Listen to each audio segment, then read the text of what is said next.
Éric Zemmour a évoqué plusieurs fois son souhait de voir l'armée israélienne débarquer en France pour exterminer les musulmans et les Africains, donc les Noirs. Si les musulmans et les Noirs se sentent en insécurité en France, comment vont-ils créer des entreprises ou acheter des biens immobiliers en France, des terrains ou se projeter dans le futur? Combien de musulmans subissent du harcèlement moral au sein de leur entreprise, non pas pour leur incompétence mais simplement parce qu'ils sont noirs, maghrébins ou musulmans? Combien de carrières brisées par le racisme, combien de rêves brisés, d'ambitions de réussite mises à mal et de vies détruites? Le racisme n'est pas une opinion mais un crime, du terrorisme. Ceux qui subissent le plus le racisme sont ceux qui sont issus des anciennes colonies françaises, donc les Maghrébins et les Africains d'Afrique francophone. Il y a peu de chances qu'un Noir américain soit victime de racisme en France. Les Turcs subissent aussi moins le racisme que les Maghrébins.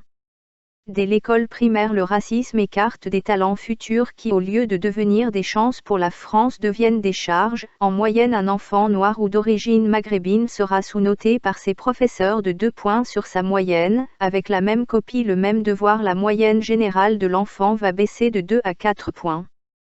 En France, certaines universités sont tellement élitistes qu'il faut être le fils d'un général ou d'une famille noble pour y entrer. Déjà, les frais annuels peuvent dépasser les 30 000 € par année, ce qui exclut d'office les milieux populaires. Les Maghrébins et Africains subissent de l'exclusion à tous les niveaux. Certains sports semblent réservés à la bourgeoisie blanche comme le tennis, la natation ou le ski ou le golf. Certes, pour le tennis, Yannick Noah a fait évoluer ce sport.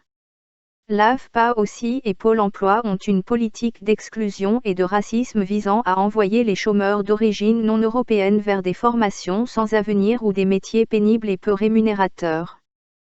Par exemple, quand un Maghrébin demande une formation de soudeur-tuyauteur, cette formation est systématiquement refusée car un soudeur-tuyauteur peut gagner entre 3 000 et 7 000 € par mois. C'est un métier où le racisme n'existe pas car c'est un métier dangereux et très difficile qui peut engendrer des maladies professionnelles pour les yeux et les poumons, mais de manière systématique par jalousie et racisme, les conseillers de Pôle emploi et ceux de l'AFPA veulent diriger les chômeurs d'origine extra-européenne vers des formations en anglais ou de développement personnel ou encore de calorifugeur, alors que ce métier peut être exercé sans formation préalable. En vérité, des formations courtes de 1 semaine pour devenir cariste peuvent déboucher plus rapidement à un emploi qu'une formation en anglais de 2 semaines ou du développement personnel, mais même ces types de formations sont refusés par Pôle emploi qui les gardant pour certains privilégiés. En Allemagne, la Politku est tout autre. Même un réfugié syrien de 55 ans peut accéder à une formation d'ingénieur accéléré en informatique avec un simple baccalauréat. En Allemagne, un demandeur d'emploi peut choisir sa formation ou son métier librement, au contraire de la France où les chômeurs sont obligés d'accepter des formations désirées par des conseillers ripoux ou des psychologues incompétents ou membres de la scientologie. Enfin, il y a la politique française contre le voile qui force des milliers de musulmanes à quitter la France pour chercher un emploi en Angleterre ou en Scandinavie, où il est par exemple possible à une enseignante musulmane de conserver son voile pendant son travail. Désormais, c'est le masque qu'il faut porter en France, mais le voile sur les cheveux est interdit alors que les microbes et virus peuvent très bien se cacher dans les cheveux. Macron déclare vouloir combattre le communautarisme mais uniquement musulmans des anciennes colonies, ainsi les Turcs musulmans eux peuvent être communautaristes.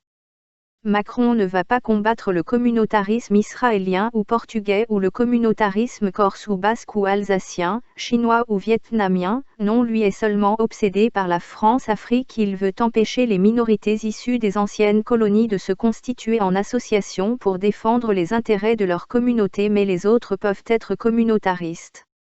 Macron veut criminaliser les propos des musulmans qui opposeraient la République à l'islam et qui voudraient dénoncer la République comme étant une entité illégitime pour prendre la place de Dieu, bref opposer l'autorité de l'État à l'autorité de Dieu. Seulement cette loi est contre la liberté d'expression et ne s'appliquerait que contre les musulmans, pas les chrétiens ou les juifs. Bref, cette loi ne vise pas Éric Zemmour. En réalité, la République n'existe pas. La France est une entreprise privée, ni une démocratie ni une république. Le peuple en France n'a aucun pouvoir. La France appartient aux banquiers, ils décident des lois sans consulter le peuple qui est infantilisé. Bref, Macron veut museler les musulmans ou les noirs qui vont se plaindre du racisme ou de la discrimination. Macron veut maintenir la France-Afrique. Selon une étude, si le fossé racial entre blancs et noirs avait été comblé en termes de salaire, de logement, d'éducation et d'investissement, l'économie aurait engrangé 16 000 milliards supplémentaires. Pour la France, ce serait donc environ 4 000 milliards de dollars de pertes pour l'économie française. Les inégalités raciales aux États-Unis, historiquement très fortes, ont coûté 16 000 milliards, oui, de dollars à l'économie du pays ces 20 dernières années, selon une étude publiée jeudi 24 septembre par la banque Citigroup. Si les États-Unis avaient réduit le fossé racial pour les Américains noirs en termes de salaire, logement, éducation et investissement il y a 20 ans, 16 000 milliards de dollars supplémentaires auraient pu être apportés à l'économie américaine, selon cette étude menée par la troisième banque américaine.